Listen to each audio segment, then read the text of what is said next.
Сайн мэцгэн бүгдэнд энэ өдрийн мэндийг хүргэе. Өнөөдрийн подкастад автоморл. Өнөөдөр хэдүүлээ. Яагаад энэ эрүүл амьдралын хэм маягийн нойр морь энтер гэдэг чинь мэдээч хэрэг энэ бие физиолог, энэ эрүүл байх, хөвчнгүү байх, зовиргүй байх, тэгээд энэ залуу эрүүл мэндэтэй байх гэдэгт бол нөлөөлт гэдгийг бол бүгдээрээ ойлгодог. Гэхдээ хүмүүсийн нэг магадгүй дутуу үнэлээд байгаа зүйл нь юу вэ гэхээр энэ эрүүл амьдралын хэм маяг гэдэг маань өнөөдрийн тархитлооны ажиллагаа, өнөөдөр энэ оюун ухааны ажил хийж байгаа хүмүүс юмыг бодож сэтгэх, өөрөөр бодох, инновацлог юм хийх, гарааны бизнес үүсгэх, ажиллаа зөвөн хийх, хичээл номдоо сайн байх, энэ ойлгох, бодох, ухамсарлах, цээжлэх, мэдээлэл буцааж сэргээх буюу яг энэ оюун ухааны ажил хэр хүчтэй байдгийг бэ гэдэг тухай хүмүүс жоохон үнэлэхгүй байгаа юм шиг санагдаж байна. Тэгээ энэ талаар өнөөдөр ярилцъя гэж бодлоо. Тэгээд яг энэтэй холбоотой номноос уламжлал ёсоор Балер өдрөг номны ишлэлээрээ эхлэхэд би өнөөдөр 106 дугаар хуудасаар уншиж динженс нэг санааг хуваалцмаар. 106 дугаар хуудсан дээр бид нар 47 дахь өдрийн програм байна. Ном маань өөрөө 100 өдрийн програм байгаа шүү. Өдөр болгон та энэ номноос нэг хуудсыг л уншихад танд амьдралын 13 сэдвийн хүрээнд эрүүл амьдралын аргуудыг дадал зуршлыг тогтоох зорилготой хийгдсэн юм ном байгаа. Яг энэ номтойгоо нийцсэн 100 өдрийн програм минь апп дотор бас байж байгаа. Энэ хоёр ингээ хослуулаа явуул аягүй гой зүйл. За 147 дахь өдөр ийм ярьж. Нойрны хөтөлбөрийн сүүлийн өдөрт автоморл. Өнөөдөр сэтгэл зүйн тухай ярилцсан. Хүн өөрийгөө амраах зөвшөөрлийг эсвэл унтах болоогүй гэсэн тохиог сэтгэл зүгээрээ өгч чадах хүчтэй учраас үүн дээрээ ажиллаж сурах хэрэгтэй. Хүн өөртөө одоо амран шүү гэсэн сэтгэл зүйн тохиог өгч чадвал төв мэдрэлийн систем тайвширч, санаа зовнил багасж, бие физиолог амрах горимдоо шилжиж эхэлнэ. Иймээс өдөр дууссан гэдэг тохиог өөртөө өгч сурах хэрэгтэй. Миний хувьд нэг ашигладаг зүйл нь гэж ярьсан байна. Би өөртөө нэг орой одоо хэлдэг зүйл нь энэ байна. За ингээд өнөөдөр дууслаа. Ямар ч тач чадах зүйлсээ бүгдийг хийж чадлаа. Маргааш харин үлдсэнийг хийе гэдгийг би өөртөө хэлдэг байгаад. Айгүй энгийн юм шиг сонсогч байгаа. Тэгээ магадгүй хүмүүс эргэлзсэн байна. За сүртэн ок би өөртөө тэгж бодлоо гэд үнэхээр би тайвширч чад. Үнэхээр чиний хэлж байгаа шиг төв мэдрэлийн систем чи тайвшрал би чинь аятайхан болоод санаа зовлт стресс байхгүй болох уу гэж байна. Болдог. Тодорхой хугацааны дараа болдгийм байлээ. 100% болохгүй ч гэсэн 100% стрессийг би 20% багасгах чадна. Тэгснээрээ би тэр өдөр орондоо ингээд унтаж чадахгүй хөвтөд ахихын хооронд илүү арай жоохон эрт амардаг болдгийм байлээ. Бидний бодол ямар хүчтэй вэ гэдгийг би өмнө подкаст дээр олон удаа ярьсан баг. Тэгэхээр тэрийг санаарай. Тэгээ номны ишлэлээс тийм гарч байна. За тэгээ идлээ сэдв рүүгээ оръё. Ихэнх хүмүүс өнөөдөр эдийн засгийн ажил гэдэг хүний ажил амьдралд бид нар ингээд амьдралд ажил гэдэг зүйлийг харах юм бол ихэнх хүмүүсийн ажил өнөөдөр оюун ухааны ажил болчихсон. Тэгээ би миний подкастыг үзэж байгаа хүмүүсийн ихэнх нь бас яг тийм ажил хийдэг хүмүүс гэдэгт би эргэлзэхгүй байна. Би физиологийн ажил хийдэг хүмүүс бол ойлгомжтой. Гэхдээ айгүй сонирхолтой зүйл ярьж та би эхлээд тэр хэсгийг ярьчих. Тэгээ дараа нь оюун ухааны хэсэг рүү оръё. Би физиологийн ажил хийдэг хүмүүст ч гэсэн бодол санаа ямар хүчтэй нөлөөлдөг вэ гэдгийг судалгаа хийх баталсан мэт шүү. Тэрний хамгийн энгийн жишээ нь энэ байна. Би физиолог гэдэг чинь бид нар булчингаа ашиглаж байгаа. Юм өргөж байгаа, юм хөдлөж байгаа, юм явуулж байгаа, юм засаж байгаа. Тэгээ тэнцээ судалгаа юу харуулсан бэ гэхээр ингэсэн байгаа. Хүн ингээд ядарсан байна гэж батсан байгаа. Тасгал хийж, юм ажил юм хийж байгаа. Тэгээ миний булчин одоо бол угаасаа барахгүй маань би одоо ингээд эцсийн цэгээ үрчлээ, эцсийн өргөлтөө ижлээ, эцсийн манайд. Гिचингууд нь шинжилгээ ухааны хүмүүс яасан гэхээр ядаргаатай гараад энэ үнэн үү? Үнэхээр хүний ингээд хүн ингэж хэлэхээрээ үнэхээр энэ булчин ингээд хамгийн эцсийн түвшинд ороо ядарч одоо амраахаас өөр цаашлахгүй бол энэ булчин өөрөө эвдэрх юм уу гэдгийг дуршиж үцгээд булчингийн цахилгаанаар дамжуулаад өшөө цаашаа багтаамж байна уу гэдгийг хийж үтсэн чинь булчин дахиад 30% ажиллах чадвартай байна гэдэг баталсан байдаг. Өөрөөр хэлбэл хүний тарих гэдэг чинь өөрийнхөө булчин болцсон болоогүй ядардаггүйг үннээс өөрөөр бодож таамагладаг юм байна гэдгийг судалгаа баталж байгаа. Өөрөөр хэлбэл хүний бие бидний бодсноос илүү их хийж байгаа. Тэгээ та хэд мэдэн шүү дээ. Рекорд дэвцсэн байдал, агуу тамирчдын мундаг мөчүүдийг энэ төр харах юм бол тэдний ярьдаг зүйл нь сэтгэл зүгээрээ л ялсан байдаг болохоос бие физиологиороо амар ялсандаа биш байдаг шүү. Хэрвээ бие физиологиороо ялж болдог бол хүн болгон өнөөдөр биеийн дээр сэтгэл зүйдээр ажиллахгүйгээр ажиллаж байгаа л мундаг болж. Тэгэхээр бие физиологиороо хөдөлмөр хийдэг хүмүүс ч гэсэн сэтгэл зүгээ эрүүл авч явах нь айгүй хүчтэй байна гэдгийг л энэ судалгаа батлаа. Тэгэхдээ хэдлээ өнөөдрийн сэдв оюун ухааны ажил хийдэг хүмүүсийн тухайр. Би бол оюун ухааны ажил хийдэг хүн. Би юм ярьдаг хүн, би юм боддог хүн, би юм бичдэг хүн. Би асуудлыг ихэнх миний хийдэг ажил маань өнөөдөр компьютер дээр хийдэг ажил. Харилцааны ажлууд. Би айгүйх засгийн газрынханд корпорациудад зөвлөгөө өгдөг хүн. Юм бодно. Би гарааны бизнесүүдээрээ дамжуулж бараа бүтээгдэхүүн шин зүйлийг үүсгэх гэж хичээдэг хүн. Миний ихэнх ажлууд оюуны ажлууд. Миний ажил би өглөө босоод юм өргөдөг, юм хөдлөгдөг, юм юмдаг, юм биеийн хүчний ажил хийдэг хүн. Тим хийдэг болмоор байна. Ирээдүйдээ болдог бол яа тэгэхээр тэр нь илүү амар эрүүл айгуу гоё хэрэгтэй гэж бодож байна. Гэхдээ өнөөдөр миний хийдэг зүйл бас цугатай тэр нь оюун хүч. Тэгээ ихэнх үзэж байгаа хүмүүс тийм хийж байгаа. Тэгээ энэ дотор ийм хийж байгаа хүмүүс маань нэг ийм хоёр өөр dualistic үзэл гэж ярьдаг. Юмд ийм хоёр зүйл байна гэсэн бодлоо. Ялангуяа оюун ухаан, тарих толгой, бие физиологи гэдэг хоёрын хооронд ийм зааг байгаа юм шиг аюух хүмүүс хандаад байдаг. Хүмүүс юу гэж боддог вэ гэхээр би оюун ухааны хүн, би биеэр амар хүчтэй байх албагүй. Би оюун ухааны ажил хийдэг хүн. Тэгэхээр би амар сүртэй ингээл босод хүн шиг амар юм болчинтай, амар ядардгүй ийм горимд орох хэрэггүй гэж боддог. Гэтэл үгүй. Энийг тэгээд би одоо яг Sean Carroll-ийн Big Picture гэдэг энэ шинжлэх ухаанчууны мундаг гоё, айгүй гоё номыг дурдлаж уншиж байна. Тэгээд энэ номон дээр гаргаж байгаа зүйл нь философоор хүн төрөлхтөө яг энэ ялгаа гарах гэж үзээд, холбож үзээ, холбохгүй байж үзээд, бүр эсийнхаа төвшөнд ямар харилцаа байдгийг энэ төр гэдэг үзээд энэ бодол гэдэг зүйл тустай юм уу, тустай биш юм энэ айл юм юу судлаа үзсэн. Тэгээ бидний мэдж байгаа зүйл нь юу гэхээр хүний бодол химийн ертөнцтэй нөлөөтэй, химийн ертөнц нь физикийн ертөнцид нь бодолтой нөлөөтэй гэдгийг одоо бол баталсан. Өөрөөр хэлбэл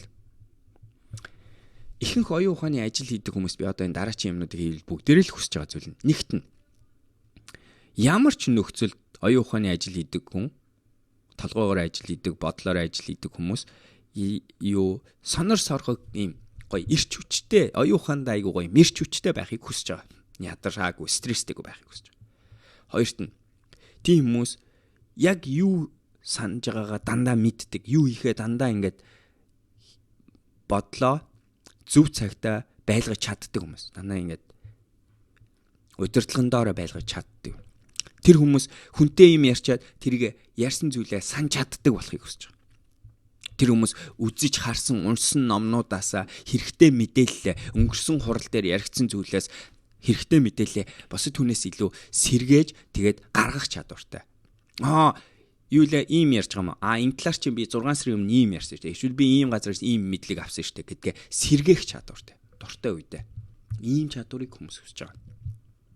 Оюун ухааны ажил хийж байгаа хүмүүс бусдаас ондоогоор юмыг сэтгэж өөр гаргалгаа гаргаж чаддаг байхыг хүсэж байгаа. Оюун ухааны ажил хийдэг хүмүүс янз янзын нөхцөл байдалд орохороо юмыг гоё тунгалгаар харах чадвартай. Тэгээд аливаа зүйлийн хамаарлыг ойлгох чадвартай байдгийг болохыг хүсэж байгаа. Оюун ухааны ажил хийдэг хүмүүс зохион байгуулалттайгаар бодлоо удирдах чадвартай болохыг хүсэж байгаа. Тэгээд тэрийг зохион байгуулалттайгаар аюу гоёор илэрхийлж сурдаг байхыг хүсэж байгаа. Эднээртээ би ихэнх хүмүүс санал нийлж байгаа. Энийг бүгдээрээ хүсэж байгаа гэж бодож байна. Тэгээд хүмүүс юу гэж боддгийг гэхээр эдгээрийг бий болохын тулд оюун ухаан дээр л ажиллах хэрэгтэй шүү дээ. Тархин дээр л ажиллах хэрэгтэй шүү дээ. Бодол дээр л ажиллах хэрэгтэй шүү дээ. Физиологи биш шүү дээ гэж байна. Тэгэл өнөөдөр миний хэлэх гээд байгаа зүйл нь үгүй шүү гэж хэлмээр. Ихэнх нь физиологи.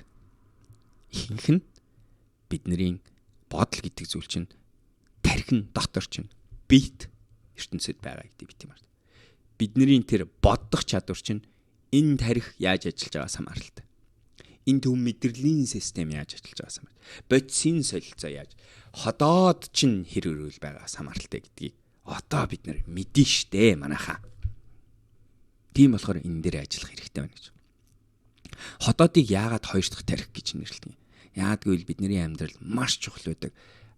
Айгүй олон биеийн төв мэдрэлийн системийн дааврууд, сигналууд ходоодноос гардаг гэдэг нь гидснээс гардаг гэдгийг гат гэсэн үг те. Монголд ходоод гэхгүй гидс гэдэг. Гидснээс гардаг гэдгийг халдсан байна. Бидний гидсний ханд байдаг мэдрэлүүдийн систем нөөрэ ямар хүчтэй зүйл вэ гэдгийг баталсан байна. Бидний зөв болж байна шүү. Сайн байна шүү энэ гэдэг дааврыг хаанаас хөвчлэн гардаг гэж серотонин гидснээс илүү гардаг. Тэгэхээр энэ гидсний эрүүл мэнд гэдэг чинь шууд бодох чадвартай бол. Тэгээ энэний айгүй энгийн жишээ нэр байна. Хичнээн ямар ч ухаантай хүн байсан гидсэнд бацлаад эхлэх юм бол олигтой юм бодож чадахгүй. Хуралд олигтой оролцож чадахгүй.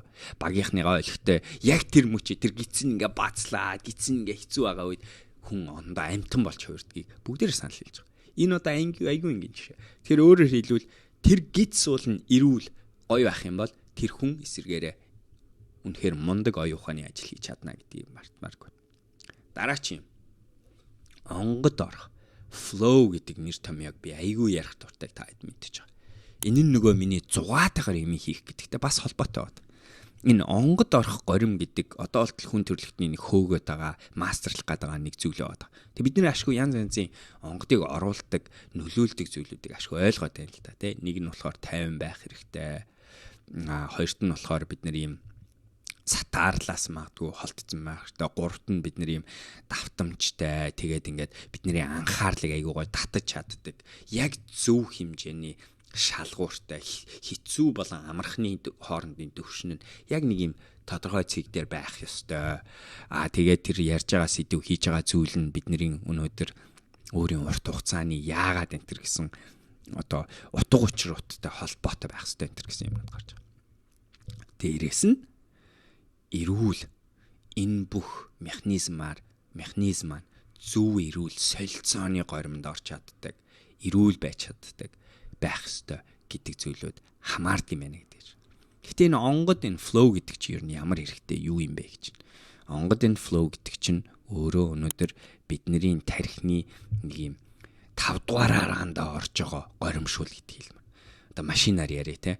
Эсвэл одоо аюу гой өөр төвшөнд орж байгаагийн аюу мастерын төвшөнд орж байгаагийн шинж тэмдэг байдаг. Мастерлсан хүн ямар хүн байдаг вэ гэхлээр дуртай үед ямар ч оюун санааны ажил дээр онгодын горимд ойрч ажиллаж чаддаг хүмүүс хэлж байгаа. Энэ миний одоо яг энийг мастерлсан зохиолч нар нь Walter Isaacson жишээ нь flow state руу автоматар орж чаддаг. Михаил Чиксимихаил гэдэг хүн энэ сэтгэл зүйч энэ нэр томьёог анх гаргасан байдаг онгод. Монголын олон мундаг агуу юм бүтээдэг хүмүүсийн ард юу гэдэг гэхээр тэд нар онгодоо оруулж чаддаг хүмүүс байдаг. Би энэ дээр одоо өдөр шөнөгүй ажилладаг. Хэрвээ бид нар өнөөдөр бие физиологиороо өөрийгөө сэтгэлдээ тэнхээтэй, тайван, стресс багтай тэгээд сатаарлгүй болгож чадах юм бол онгод орох магадлал өндөр байдаг гэдгийг мартаж болохгүй. Хэрвээ бидний бодисын солилцоо зөв байх юм бол бидний тархины түлш вэ штэ. Тэр бодлыг хийхэд чинь түлш хэрэгтэй штэ, энерги хэрэгтэй штэ. Тэр энерги нь хаанаас ямар их сурулж гарч байгаас хамаарат хэр сайн бодох хамааралтай. Яг машины бензинтэй адилхан. Муу бензин тэр мотор руу хичүүл тэр мотор олигтой ажиллахгүй. Өндөр чанартай бензин хичүүл тэр мотор сайн ажиллана. Тэрнтэй яг адилхан хүний тарих.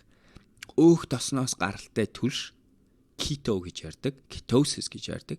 Тархинд тэр тархины моторыг ажиллуулахдаа маш сайн. Муу чанартай хоол буюу нүүрс үжил тийм ээ, гурил, будаа, чанаргүй зүйл, муу тос идсэн нөхцөлд хүний тарих сайн ажиллахгүй. Яа гэвэл тэр ажиллагааны түлш нь чанар муутай бензин болохоор гэсэн үг. Тийм ч болохоор бид нар өнөөдөр биендээ хийж байгаа зүйл чинь буцаагаад тэр тарих толгой чинь онгодынхоо горимд орч чадж гин үгүй. За хүмүүс ингэж байгаа те. За дараа 7 хоногт би өстө ажил дээр очиад алаад өгье. Нэгтгэд очиад бүх ажлаа хийчин гоё бодож исэн зүйлүүдэд амжуулна гэд тэгээд тэгж байгаа бол яг тэр үедээ хүмүүс энийг бодох хэрэгтэй. Би тэгвэл алаад өгөхийн тулд эрүүл мэндэ яах вэ гэдгээл бодох хэрэгтэй. Тэгээд ч тогтохгүй хүмүүс болохоор яадгүй гэхээр үгүй бодол төлөвлөгөөгөө ихлэ учраа нь олчвол эрүүл мэнд дараачихна гэдэг. Эсвэргээр эрүүл мэндэ зөв байлгаж чадах юм бол бодол чинь гоё гарч ирнэ. Төлөвлөгөө чинь амархан хийгдэнэ. Хийн гэсэн юмаа танд залхуурахгүй, хойшлуулахгүй байх магадлал чинь өснө. Бүтээлчээр сэтгэж чадна. Ярьж байгаа юмаа бодож чаддаг болно. Ойлгосон, сонссон, үтсэн зүйлээ илүү сайн цээжилж чаддаг болно. Бид нар ингээд эрүүл мэндийн юм наач ингээ биохакер хүмүүс ингэж яхахта бид нар зүгээр юм амар булчинтай амар гоё эрүүл юм нэг зүгээр бие физиологийн эрүүл мэндийг хөөсөн хүмүүс биш. Бидний тарих гэдэг зүйлийг мастерлах гад байгаа гэдгийг санах хэрэгтэй. Би яадаг болмоор байна вэ гэхээр жилдээ 50 ном уншичаад тэр номнуудаас авсан мэдлэгийг өнөөдөр мэдээллийг мэдлэг болгодог хүн болмоор. Би өнөөдөр ямар ч хүнтэй амьдралын харилцаанд орж явахдаа сатаарахгүй, анхааралтай ярьж чаддаг, хийж чаддаг. Тэгээд тэр хүнтэй ярьсан зүйлээ санаж чаддаг, мэдэж чаддаг. Тэр хүнтэй ярьж байхдаа өөр зүйл рүү анхаардаггүй. Тэгээд сониуч зангаар хөтлөгдөж тэр ярианд эгоогоороо биш орж чаддаг тийм хүн баймаар. Би амьдралдаа утга учир бүхий ажлыг өөрийнхөө ажил болгосон хүн баймаар болгомоор. Тэгээд энэ болгоныг хийхин тулд би өнөөдөр яг тэрийг хийх чадвартай тарихтай хүн болмоор байгаа. Тэрийг хийх чадвартай төв мэдрэлийн системтэй хүн болмоор байна.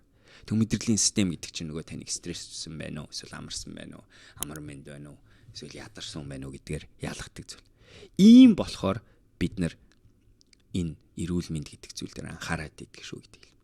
Би одоо тэгээ энэ дээр айгу онцгүй юм хилдэг энэ contrarian санаа гэдэг энэ хүмүүст нэг таалагдаад жоохон хурц өгүүлбэр. Гэхдээ бас би энэ иймэрхүү өгүүлбэрүүдийг ингээд коуч хүний хувьд хэлж байгаа чинь зоригтой хэлдэг гэдгийг би тийм артаар. Тэгээ тэр нь энэ байна.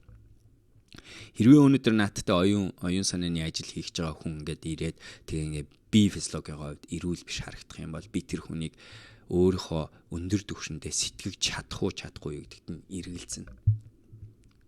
Би энэ хүний залхуурахгүй юу гэдэгт нь эргэлзэнэ. Эрүүл ингээ харангуут тэр хүн эрүүл биш харагдах юм бол. Яагаад гэвэл миний мэдж байгаа зүйл нь юу юм гэхээр илүүдл чинтэй хүний бодисын солилцоо муу гэдэг юм чинь. Бодисын солилцоо муу хүн сэтгэх чадвар муу гэдгийг би мэдж байна. Гэхдээ би сэтгэх чадвар муу гэдгээр аваач битгий амар юм бодоо энэ хүн. Ерөө сэтгэж чад. Үгүй. Сэтгэж чадах ба. Гэтэ нөгөө бидний хүсэж байгаа бидний хамтдаа хийж байгаа төвшинний сэтгэх чадвар л орж чадахгүй. Би 2-7 хоногийн өмнө MIT явсан, Boston руу явсан. MIT-ийн их сургуультай очиж танилцаж 7 мундаг профессортай уулзлаа. 2 сургуулийн ассистент дин буюу захирлуудтай танилцлаа. 2-3 мундаг MIT төгссөн, MBA төгссөн, одоо тэнд гой юм хийж байгаа хүмүүстэй уулзч үзлээ. Тинжээс би нэг ойлгосон зүйл нь энэ.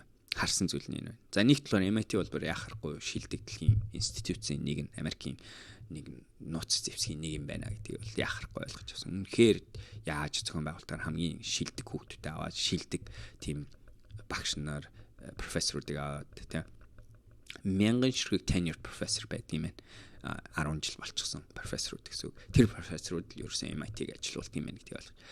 Тэгэхдээ энэ хүмүүсийн дотор юу анзаарсан бэ гэсэн чинь айгүй олон хүмүүс нь потенциалынхаа доогуур байгаа тэр тархилгаараа биш ээ. Зарим сэтгэж байгаа зүйл нь мундаг. Гэхдээ тэр хүмүүсийг ингээд харангууд зарим амьдралынхаа эрүүл амьдрал ихэнх нь айгүй айтаа, айгүй гоё эрүүл амьдрал юм аихтай хүмүүс. Зарим нэг нь яасан гэсэн чинь эрүүл биш харагдаж. Тэгээ тэр хүмүүстэй ингээд яриад үзэнгууд яах аргагүй тэр нь бодож сэтгэж байгаа зүйл дээр ямар нэгэн байдлаар ийм толб болж анзаарагддаг. Ярьж байгаа зүйлд нь бодож байгаа байдалд нь байгаа зүйлд нь айж байгаа зүйлд нь болгоомжилж байгаа зүйлд нь эгооноор ингээд гарч ирдэг. Тэгээ би ингээ харж байхдаа үгүй энэ хүмүүс уулна одоо ингээд эрүүл мэндэл өнөдр priority болгоод тэгчих юм бол ямар мундаг хүмүүс байж бодох вэ гэдгийг анзаарсан. Stern Business сургуулийн нэг супер багштай профессортай би гоё ярьж суусан. Тэгээд нэрийг хэлэхгүй байдаг. Тэгтээ үнэхээр ухаантай хүн. Гэтэ даанч аюух илүүдэлжинтэй эрүүл мэндийн аюух асуудалтай болсон байна. Тэгэд хэлэх гээд байгаа зүйлийг ойлгож байгаа болов уу гэж бодож байна. Би энэ чинь юу хэлэх гээд байна вэ гэхээр ухаантай бай, сэтгэдэг хүн бай, бүтээлчээр боддог хүн бай, амар гоё зүв юм ярьдаг хүн бай. Энтэр гэж ярьж байгаа хүмүүс эрүүл мэнд дээр анхаараач л гэдэг юм. Зөвхөн мэдхий толгойн дээр анхаарат байгаа ч. Наа толгой чинь биеийн доторч ба. Наа бие чинь өөрөө төгс механизм. Энэ бие чинь өөрийгөө тижээх чадвартай, өөрийгөө сайжруулах, өсөх, муу зүйлээ эвдэж сайжруулах үнэхээр мундаг механизм. Энэ механизмыг зөв ашиглаж сурчих юм бол тэр дотор байдаг энэ тарих гэдэг зүйлийг хийх потенциал аюу мундаг зүйл байдаг. Амиа бод. Миний зөвлөгөөг битгий зөвхөн би хэлж байгаа зүйл болохоор битгий хийх гэж орол. Зүгээр л өөрийнхөө хүсэж байгаа зүйлдээ л зориулж хий. Та юу хүсэж байгаа? Илүү амжилттай хүн болохыг л хүсэж байгаа байлгүй та бодвол. За эсвэл боли амжилт гэдэг юм зүйлийн тодорхойлтыг өөрөөр харж ангуудаа таны амьдралын зорилго өнөөдөр илүү амар амгалан стресс багтай бясалгсан гэгэрл рүү орсон хүн болъё гэж бол бас яг адилхан. Наад таригтлогоо чинь хэрвээ би визлог чинь тухтай биш бол тэгж лам нарыг хараарай. Яагаад бид нар хоол хүнсээ тэгж иддэг юм? Яагаад бидний амьдралын хэм маягт тэр итвэхтэй тэр юу хөдөлгөөнтэй заавал дандаа байх, алхалтай байх, бясалгал гэдэг зүйлийг энэ төр хийх гэдэг дээр зөвхөн бодлын юмнууд ярихдаггүй аа шүү. Тэд нэр би физиологи юм дээр айгүйх анхаардаг хүмүүс. Яагаад гэвэл энэ нь буцаагаад тэр тархины ажиллагаанд нөлөөлдөг гэдэгт тэд нар бас итгэдэг болгоно. За, өнөөдрийн подкаст хальт ингээд үглээ шиг подкаст болчлоо. Гэтэ би бас баян боддог зүйл хүмүүсийг ойлгоосаа анзаараасаа гэж хатах хүсэлтэй байсан сэдвүүдийн нэг байна. Ойлгомжтой болоо гэж бодож байна. Та хэд юу гэж бодож байна? Санал нийлж ирнэ нийлэхгүй нөө. Доор комментсийг битгий мартаарай. Тэгээд анхудаа миний видеог энэ сувг дээр үзэж байгаа бол subscribe хийгээ битгий мартаарай. Энэ хонхон дээр нь дарчвал видео орох тоолон танд мэдээлэл хүрэх тэгэхгүй бол мэдээж YouTube дээр зөндөө видеонууд байгаа. Харагдахгүй юмнууд байгаа. Манай багийн зүгээс бид нэр 7 хоног болон 2-3 видео энэ сувг дээр оруулдаг гэдэг байгаа шүү. Тэгэхээр халахсахгүй байгаад subscribe хийгээ битгий мартаарай. За тэгээд хэдлээ. Дараачийн видеогоор уулзцгаая. Юуны хувьд сүүлийн шинэ мэдээллийн хувьд гэх юм бол та анзаарж байгаа Play Academy-ийн эсэлд аваад эхэлчихсэн зуны сургалтанд аюул олон хүмүүс бүртгүүлж байна. Үнэхээр гоё урамтай байна. Яагарахгүй бид нар бас яг ингээд шинэ юм хийж байгаа хүмүүсийн зөв чиглэлтэй байна уу, буруу чиглэлтэй байна уу гэдэг дээр гоё сигнал гарч ирж байна. Тэгээд одооноос би зуны сургалтанда өөрөө очиж Монголд очиж хүүхдүүдтэйгээ тулж ажиллана гэж байгаа. Би 100 бүтэн байна цуг. Тэгээд тэр хугацаанд одоо миний ажиллаж байгаа зүйл нэг арга барилуудаасаа янз янзын нарийн дизайнер гоож байгаа. Нарийн дизайн юу юм гэхлээр чинь одоо хүүхдүүдийг өнөөдөр өглөө сэрээгээд тэр ихний цагийг зөв ажилуулдаг хүмүүс байлгая гэдэг юм модуль жишээ нь өдөр болгон байгаа. Оройн рутиныг бас суулгах гэж оролдоно. Тэгмээд яаж өнөөдөр би физиолог дээр мэдрэхгүй байгаа тим насны хүүхдүүдэд хамгийн зөв ойлгуулах ёстой зүйл нь юу вэ гэдгийг ойлгуулах. Тэр хүүхдүүд чинь одоо миний насны 40-тэй хүний юу гэдгийг дутуу унтснаас болж гарч мэдрэгдэг зүйлийг мэдрэхгүй. Тэдний бие физиолог шал өөрөөр ажилдаг. Тэгвэл тэрэнд яаж зохицуулж бид нар зөв хатгалгааг нь өвч, зөв үнцнийг нь ойлгуулад, зөв мэдрэмжийг нь ойлгуулад тэгээд тэр дадал зуршлыг суулгуулах гэж оролдож хатгалгаа хийх вэ гэдэг дээр одоо жишээ нь ажиллаж хичээ. Тэгээд иймэрхүү юм бодонгод аюу зугаатай надад. Яа тэгэхээр тэрийг зөв ойлгуулж мэдрүүлэхийн тулд бид нар янз янзын арга барилыг ашиглана. Тэгээд би манай сургууль угаасаа олон төрлийн аргуудыг ашиглаж байгаа. Тэр дотроос тэр play base буюу юмыг зугаатай болгох гэдэг нь аюу сонирхолтой. Тэгээд тэрийг бид нар селтэйгээ холбоод тэр ойлгох. Тэгээд тиймэрхүү юм дээр ажиллаж байна. Аюу гой санагж байгаа, аюу зугаатай санагж байгаа. Тэгээд мэдээч хэрэг юм хийх зүүн бид нар сайжруулна. Энэ манай академи дээр нэг үүсгэмээр байгаа зүйл нь энэ манай community буюу энэ академийн хүрээлэл нөр айгүй ирүүл айгүй чухал community байх хэрэгтэй. Тэгээ тэрийг хийгээд айгүй чухал. Тэгэхээр community гэж ярихаар зүгээр бид нар тэр хүүхдүүд биш ээж аауд байх хэрэгтэй. Айгүй гүнзгий оролцоотой байлгамаар ээж аавуудыг ямар нэг хэмжээгээр багш нар байна. Game designers гэж ярьдаг. Одоо би бол багш гэсээ илүү game designer буюу тэрийг ингээд бүтцийг авч явдаг хүн. Дээрээс нь манай зөвлөхүүд, менторууд, зочин багш нар гэж зөндөө одоо Монголын инновацийн сургууль гэдэг утгаараа Монголын болон гадны маш олон энтерпренеуруудыг оролцуулна. Тэгээ эднэртэйгээ ингээд цуг энэ community-г авч явна гэдэг аюул чухал. Энэ community-г яг жинхэнэ юм хотл болгомоор байна. Нэг юм хот шиг байлгамаар байна. Амбиц өшөө том байгаа бодож байгаа зүйлүүд. Тэр сүүлийн мэдээллүүдээр нь ойртоо ийм их энэ дээр яаж байна. 20 чинь тэгсэн дараа гясны ажиллаа чинь тэгээ буцаж явна. Тэгээ тэгнэ. Тэгээд бас магадгүй нэг шин зүйлийг хэлэхэд би энэ оны 4-р улиралд MAM Accelerator гэдэг зүйлийг Монголд зарлах гэж байгаа. Өөрөөр хэлбэл хурцгуур гэдэг програмыг энэ яг гарааны бизнес хийж байгаа хүмүүстэй зориулаад. Гэхдээ илүү ээжүүдийн л accelerator, зөвхөн ээжүүдийн л компаниудыг өөрч оруулдаг шалгууртай. Эхний энэ жилдээ 5 компанитай тулж ажиллана. Тэгээд ийм хурцгуур програмыг бас MAM-тэй хамтраад бид нар зарлж байгаа. Тэгээд гэхдээ ээжүүдтэй л гэхээр ингэ шүү. Нэг дүрм хэлжээ. Магадгүй дан ээжүүд байх албагүй. Гэхдээ компани чинь нэг үүсгэн байгуулагч чинь ээж хүн байх хэвээр дор хаяж гисэн ийм шалгууртай байгаа. Тэгээ бусд нь бол байдаг шалгуурууд гарч ирнэ. Тэгээд аюу сонирхолтойор бас ийм шинэ мэж байгаа. Тэгээд манай гоё мундаг хамтрагчаа би утгагүй энэ дээр танилцуулах болно. Нэг хамтрагч маань мэдээч хэрэг баатмаа. Тэгтээ яг энэ Mom Accelerator-ыг авч явж, manage хийж авч явах нь дахиад нэг өөр мундаг хүн байна. Энэ талаар хэлээ бас шинэ мэдээ танилцуулах болно. За ингээд балер өдрөг байцгаараа өнөөдрийн подкаст дуусгая. Дараа уулзцгаая. Баяр та.